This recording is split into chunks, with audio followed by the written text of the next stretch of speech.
Moving on to our last panel for the day, and I would want to welcome the panel members.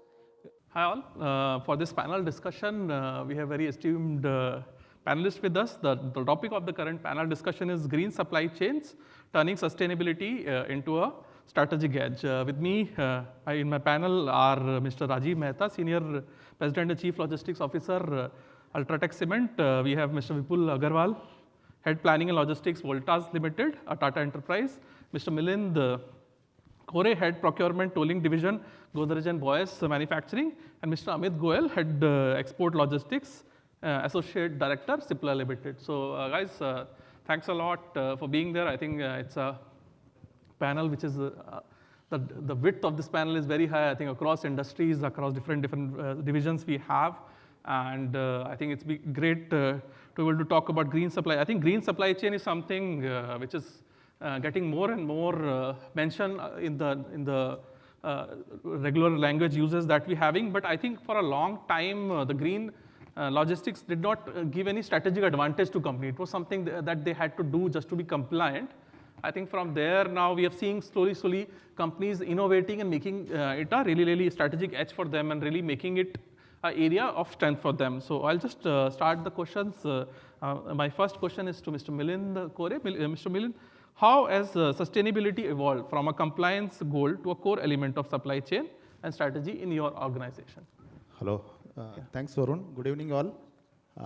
I'm representing Godrej Enterprises Group. I'm working under the visionary leader, Mr. Jamshed Godrej, who is a pioneer of this Green Co journey in India.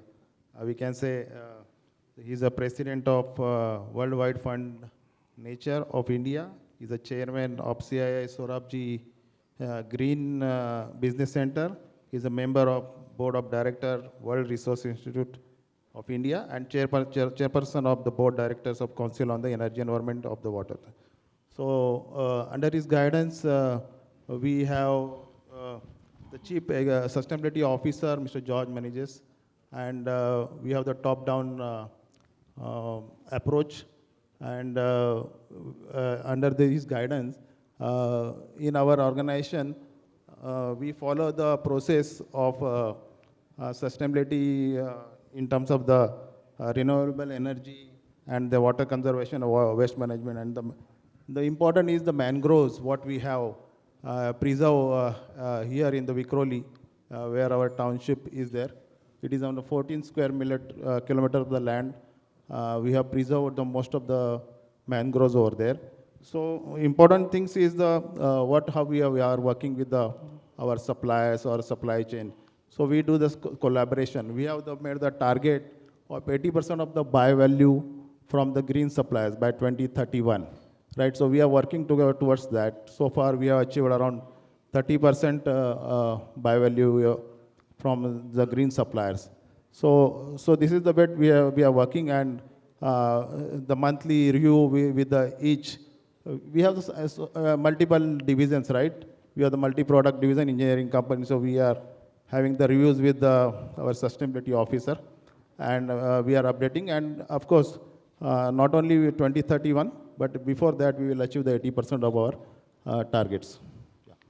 Oh, Milind, great to know. I think Godrej visionary leaders and one of the founders of Mumbai as we know it. So again, my next question is to Mr. Vipul. Vipul, Tata is known as a very environmentally focused and a very company with a focus on care and for the environment. What are the most impactful supply chains steps that you are taking to meaningfully reduce carbon emissions and waste?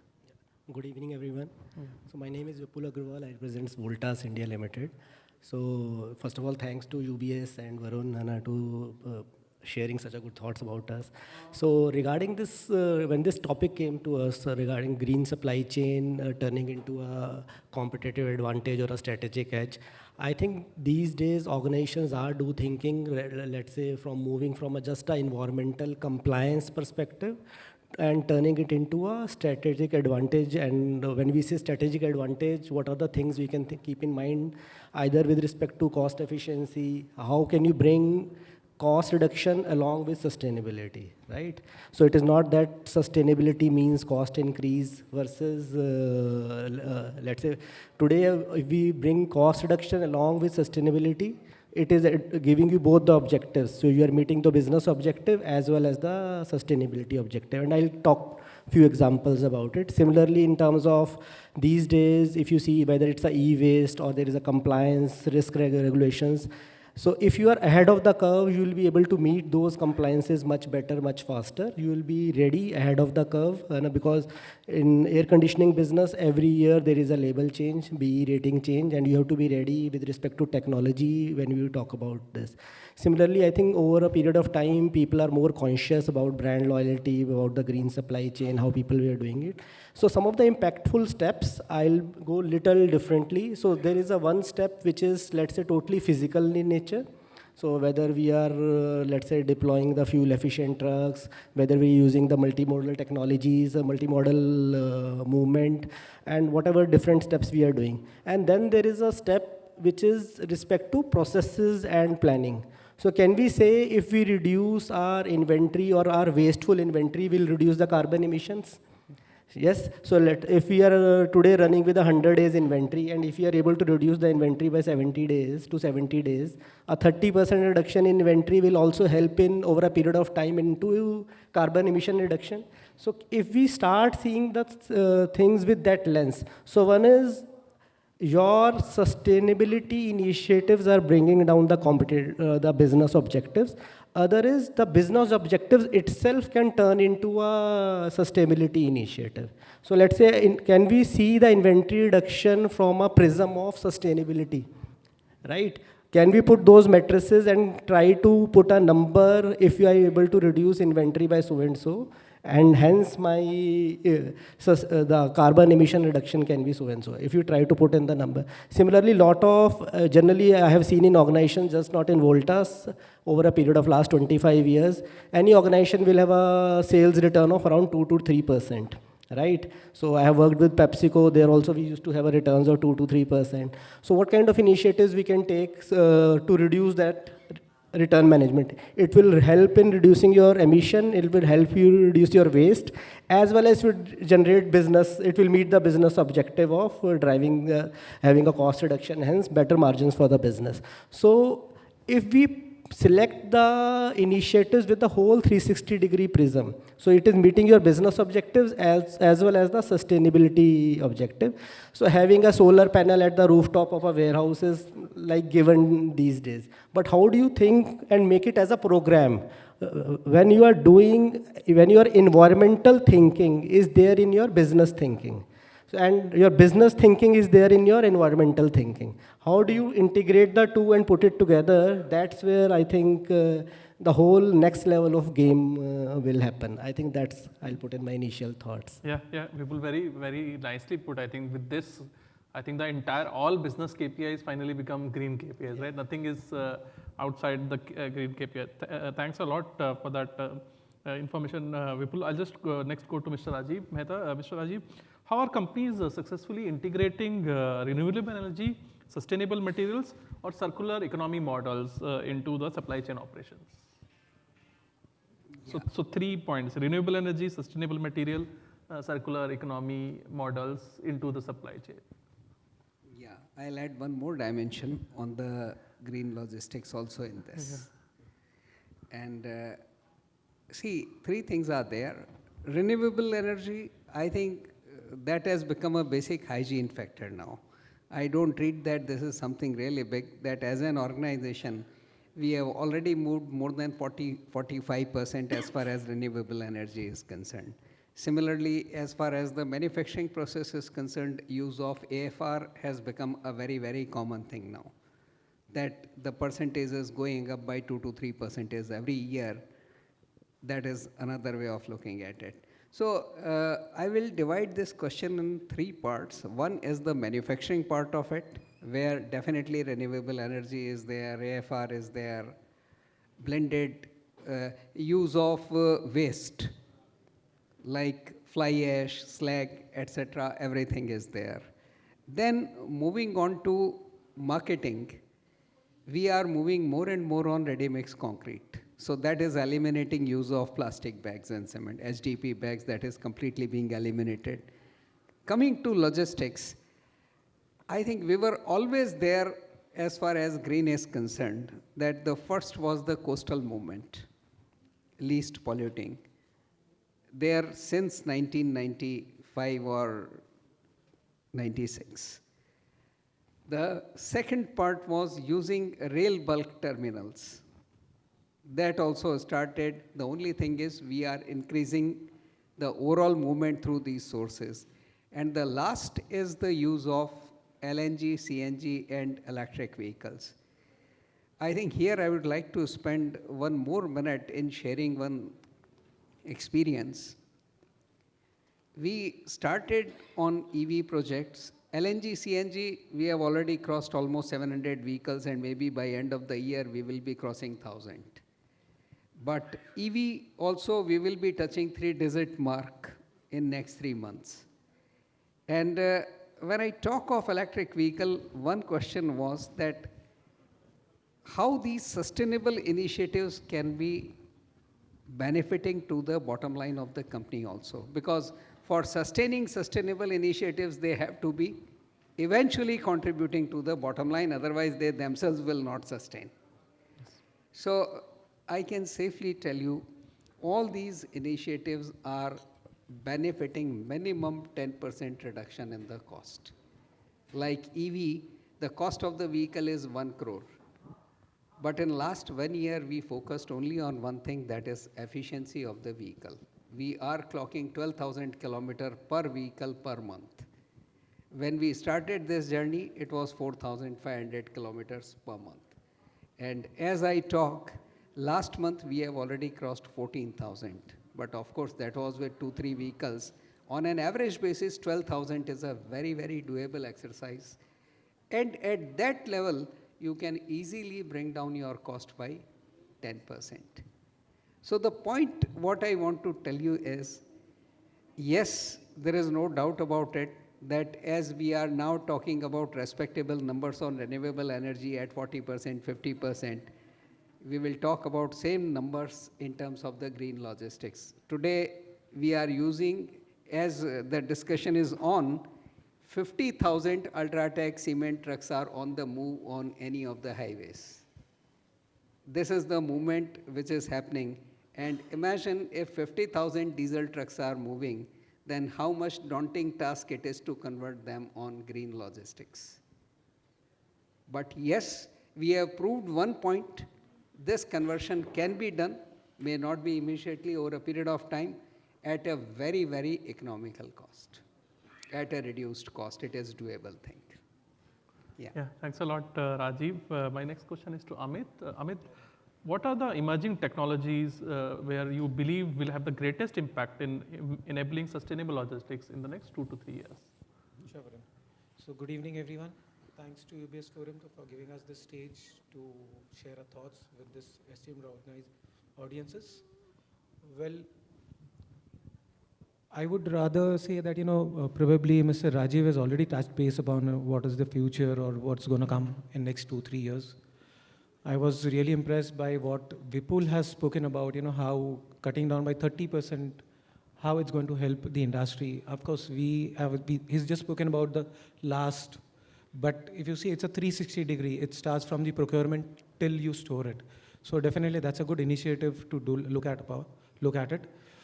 Basically, I come from an export field, and I feel that, yes, EV and all those stuffs are all there. There's one aspect or, one point where still I think industry can work on is sleep sheets. Probably many of the people here may not know about what is sleep sheets, but these are a replacement to pallets, wooden pallets or plastic pallets that we use today. It's sustainable in terms of because it's a recyclable material. It's made of plastic. It's made of cardboard, which is sustainable. As Mr. Rajiv said, the bottom line matters the most. The height of a pallet is normally 15 centimeters, and the thickness of a sleep sheet is hardly 5 to 1 centimeter max. It can be used. You can reduce the height of your cargo, or you can utilize the space which you have saved in terms of pallets that you are using. By not using the pallets, you have contributed to the environment in terms of not cutting down the trees. The other aspect that I would understand, or which is more relevant to pharma industry, is when you talk about wooden pallets, you have termites, you have fungus. If it's been affected by these things, your pharma products are to be just thrown away. You cannot use it. So sleep sheet can be an alternate which can be used, which is very economical in terms of, for example, if I have to give you an example, wooden pallet would cost me around, say, 1,000 rupees, and plastic sleep sheet would cost me around 200 rupees. So it's 1/5 the cost, which means I'm contributing to my bottom line as well.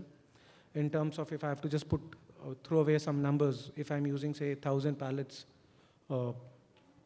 per month, I am able to save almost, say, 40 lakh rupees in terms of, or 32 lakh rupees if I have to just minus the sleep sheet value and throw it away. So that's the kind of impact that a sleep sheet can have. The only requirement that is needed to use the sleep sheet is a pull-push machine, which is just an attachment that you have to put to a normal forklift. So it's not that, it needs altogether different infrastructure. It's a normal infrastructure with an additional equipment that you need to put to a forklift.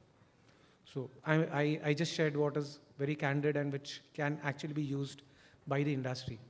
Thank you so much. Yeah, thanks a lot, Amit. I think what is clearly coming out is these green initiatives, from being more of a fringe activity that you would do at the end of the quarter to just meet your obligations. I think they are now becoming very, very mainline, because the quantum of impact which I am seeing is huge, right? I think all four of you have talked, and the numbers are not small at all. I think when we're talking about companies like Voltas across their supply chain doing it, companies like Godrej really making advantage, Cipla, again, an export powerhouse. At your kind of volumes, if you make a very, very small change, I think for the overall ecosystem, it's quite big. Again, Ultratech, I think if even 10-20% of those trucks we can change, is going to have a huge, meaningful impact on, I think, the entire GDP of the country as a whole. I would like to think. So thanks a lot for going through. I think I would just like to see some more case examples. Maybe Milind, if you could just take us through some of the examples of green supply chain initiatives and what kind of cost efficiency or business competitive you have got from them. Yeah, Varun. I have so many examples. As he mentioned that the transportation is one of the area we can definitely reduce by developing our supply chain in a proximity. We have done that. Right, packing is the one more area he already mentioned, that we are reduced the packing by 47%. The very unique example I would like to share here, being we are making tools for all the automobile industry, right? It's like a Honda, Maruti Suzuki, Toyota, for all the panel dies or all the engine parts, right? IC engines, what we are making. So we are making the dies for that. For that, we are supplying tools to them, right? And after consuming their life, right, it is around 2 lakh shots. After consuming their life, they are discarding that tools, right? So we have suggested all our OEMs that they should not discard that tools and they should return back to us, right? And we are removing all the elements from them, and we are using the important part of the mold base, right? So considering the one tool, suppose 100 rupees of the tools, 20 rupees is the mold base cost, and out of which 10 rupees, 10% is the raw material of the mold base, right? So we are bringing that mold base to our company, and we are refurbishing or modifying that, and we are using that, and we are saying all this material, right, what is required for making the mold bases. So accordingly, we are saying, so we are giving very competitive price to all our customers, all the OEM, that we are the only suppliers, we can say, we can catering such services of modifying that mold base and making the tools and supplying to the tool as new as they required, right? So accordingly, we are saying a lot of material cost, and we are become competitive, and accordingly, we are not only saving their cost, but we are a priority supplier for them, and we are getting a lot of orders from them. So this is the way we are saving the cost, yeah. Yeah. Thanks a lot, Milind. I think again, one other area you have checked is the supplier ecosystem, right? So not only making it green for yourself, make it green for them as well. I think maybe Vipul, you could also, if you could add some of the green supply chain initiatives which have really helped you in business competitiveness. Yeah. So I'll try to give two examples. One with the recent example, last 1.5 year. So Voltas, because being a consumer durables company, need huge warehousing space. So our warehousing space is has almost 6 million square feet space. So that is the kind of space we are talking about at a pan-India level. So I joined almost 2 years back only, Voltas. So we took a call, how can we don't increase any space and still manage within the same space for next, let's say 3 years. So we are having a 6 billion, and last 2 years we are growing by more than 30% as a business and the air conditioning space. So a 30% growth without adding any space. So that's the challenge we have taken as an organization. So some of the stuff we needed is around how do we go vertical. If you see the consumer durable space, most of the companies right now still are totally horizontal. They have not gone vertical in terms of the space utilization. So I don't know what was the thing that was holding them back till date. So, but I think we have shown the way to the industry in terms. So we have gone into the deep shuttle racking kind of a mechanism, going up to 14-meter high, and it is a very dense storage because so it depends on the product profiling. So the kind of product we are into, we have less number of SKUs, need to store for a long period of time because we have very high peak demands, which is in multiples, and very less selectivity is required. So if you have a high dense storage for 6 months of the year and very less selectivity, why don't people go vertical? So that was the question I actually had with my counter people, this thing, but I'm not able to get any right answer. So we said, let us take plunge into it. And in Bhiwandi itself, we have gone with some 8,000 pallet positions going totally vertical, dense storage, shuttle racking, something which is done by Pepsi, Coke, and these kind of organizations which is going this thing. And suddenly we found the space which we need for, let's say, if you have to store 50,000 ACs and we need 1.5 lakh square feet, we are storing in 50,000 square feet. So our space requirement has gone down by 1/3 straight away. So recently a German came into our warehouse, a Bosch guy from German. He said, just do this for all the Bosch products. He visited the Voltas warehouse. So that's kind of compliment. So if somebody, an outsider visits your warehouse, even it's a competition, still you feel you are doing something for the industry, right? So, and it was huge because now we are totally into it. It's very difficult to sell it to my own team because all of them are 15, 20 years running the supply chain in one way only. And suddenly they are not able to believe that suddenly a space which is 1.5 lakh, we are able to do it in 50,000 square feet. And kind of money you are saving on this because a warehouse in Bhiwandi is 25 rupees square feet. And suddenly you are managing. And difficult to find still. And very difficult to find still. So this is just one, and then that warehouse is totally solar. And now we have put electric vehicles. So a solar rooftop using the electronics, or using the whole electricity through that, and then you are dispatching the distribution through a solar vehicle getting charged at the warehouse. So we are trying to make it a full complete cycle which is green. So a warehouse which is solar, charging your vehicles, delivering to the customer, and the warehouse space which is totally the product automation is being used by the green supply, renewable energy, you can say.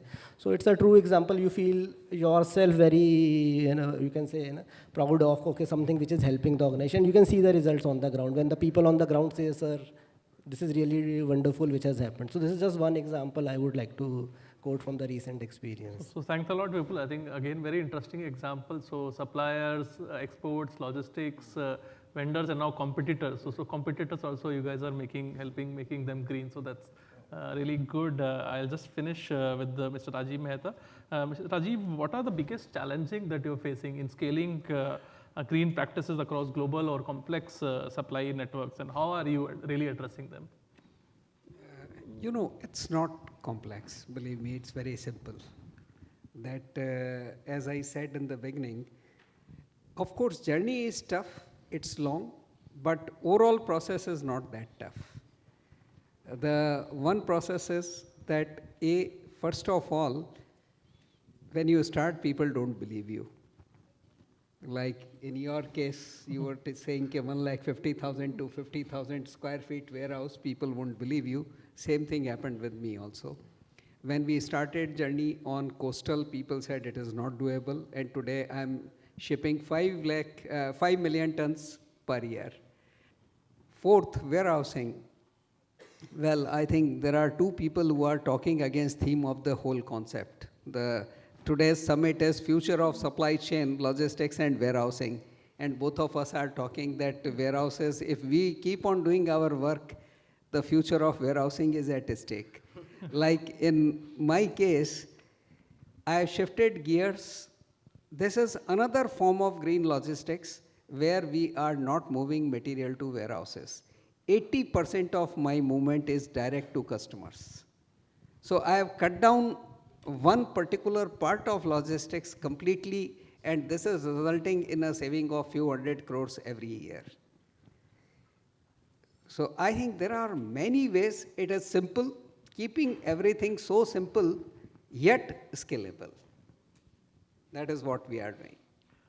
So Rajiv, thanks a lot. I think it looks quite simple, but I think it's going to move the needle a lot when we're talking. And I think I feel future of logistics also by making things more efficient. I think what we're going to really do is just increase the pie for, I think, supply chain sector as a whole. I think in the current environment where we are seeing a lot of supply chains, a lot of countries itself losing their competitiveness, I think by making things green, by making things more efficient, there is a lot of pie which we can just bring it to ourselves and increase the pie for everybody. So for our suppliers, for our vendors, for our logistic partner, and for competitors. So thanks a lot, panelists. I think a really esteemed panel. Tata's, Birla's, Cipla, Godrej, everybody was here. So thanks a lot. Very, very esteemed panel. Thanks a lot for your time. I'll just open the floor for questions. If you guys might have them, yeah, please do address. Do we have any questions for them? Yeah. Hi everyone. How, like, any one of you can, how the multimodal logistics in India is playing role in the green side of supply chain, and not just from the green, but we know multimodal is not so popular in India because the rail infrastructure is not so good yet, but where do you see the future in that space? Yeah, I'll ask Rajiv maybe. You know, there is nothing called see, the question is we are looking for the most economical mode of supply. If it is direct supply, it is fine. If it is multimodal, like in case of coastal, last mile delivery is always by road. In case of rail, last mile delivery is always by road. And even in road also, there is a mix and match combination that if I am supplying 300 kilometer above, and if it is a warehouse, I'll be using a 40-tonner truck.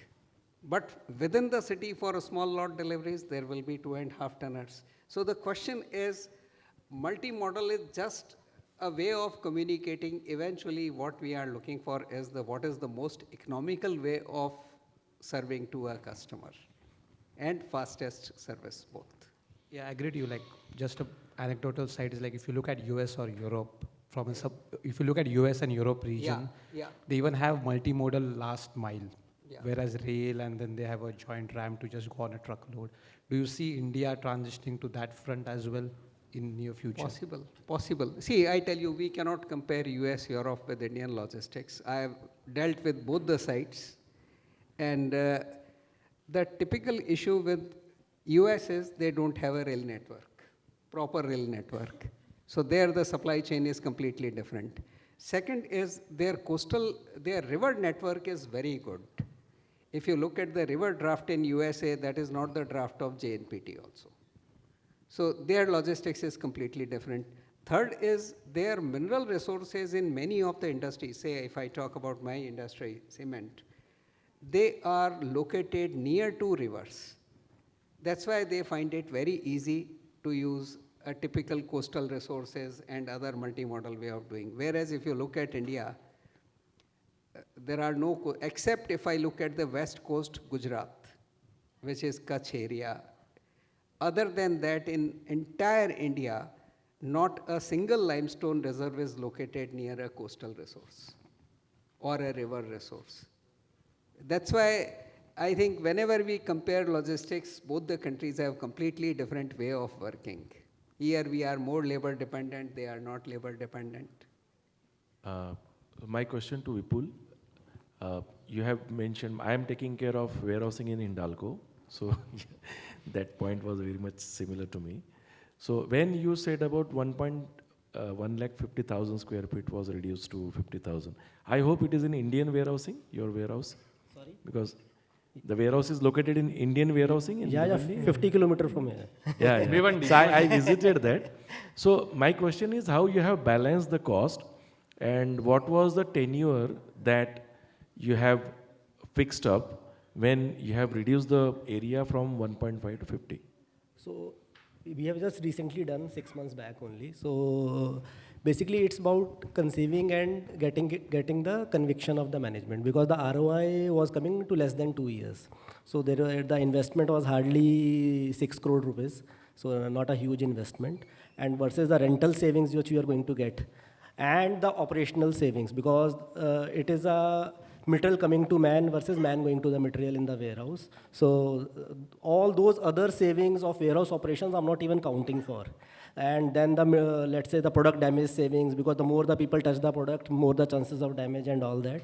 So we have made, it's like a semi-automatic solution. So which is the right solution for our kind of product and our kind of margin. There are better solutions also available, but whether the organization margin support that. So we have gone to the right optimal solution, which will give us that ROI, which is, I'll say, around less than 2 years period.